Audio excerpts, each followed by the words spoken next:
Cricket से जुड़ी तमाम खबरें, वर्ल्ड रिकॉर्ड, आईसीसी रैंकिंग और आने वाली सीरीज के शेड्यूल से बाखबर रहने के लिए सब्सक्राइब करें बी ऑफिशियल चैनल को और दबाएं बेल के बटन को ताकि आप हमारी लेटेस्ट वीडियो सबसे पहले देख सकें। शुक्रिया।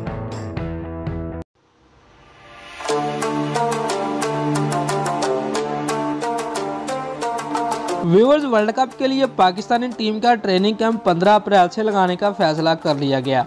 20 क्रिकेटर्स को मदऊ किया जा रहा है। 14 अप्रैल को फिटनेस टेस्ट भी लिए जाएंगे। तफसीलात के मुताबिक वर्ल्ड कप की तैयारियों के लिए पाकिस्तानी टीम का ट्रेनिंग कैंप 15 अप्रैल से लाहौर में लगाने का फैसला कर लिया गया, जिसमें 20 क्रिकेटर्स को मदऊ किया जा रहा है। कैंप से पहले क्रिकेटर्स के 14 अप्रैल को फिटनेस टेस्ट भी लिए जाएंगे। व्यूअर्स, इब्तदाई फहरिस्त में फ़खर जमान, इमामुल हक, शान मसूद, बाबर आजम, हारिस सुहेल, शुएब मलिक, सरफराज अहमद, शादाब खान, इमाद वसीम, फ़हीम अशरफ, हसन अली, शाहीन अफरीदी, मोहम्मद आमिर, मोहम्मद अब्बास, मोहम्मद हसनैन, मोहम्मद रजवान, जुनैद खान, यासर शाह, उस्मान शवारी के नाम शामिल है। व्यूअर्स, मोहम्मद हफीज़ की शमूलियत फिटनेस टेस्ट में मशरूत है।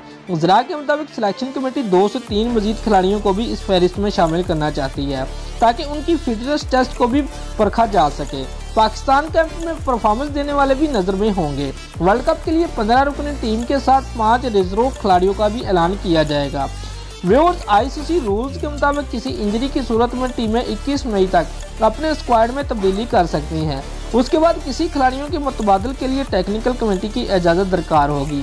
एक हफ्ते की ट्रेनिंग के बाद कौमी टीम 23 अप्रैल को लंदन की उड़ान भरेगी, जहां इंग्लैंड के खिलाफ 1 T20 और 5 वनडे पर मुश्तमिल सीरीज से पहले तरबीती कैंप होगा। दोस्तों, अगर आपको हमारी ये वीडियो पसंद आई है तो लाइक और कमेंट लाजमी करें और हमारे चैनल को सब्सक्राइब करना मत भूलिए। शुक्रिया।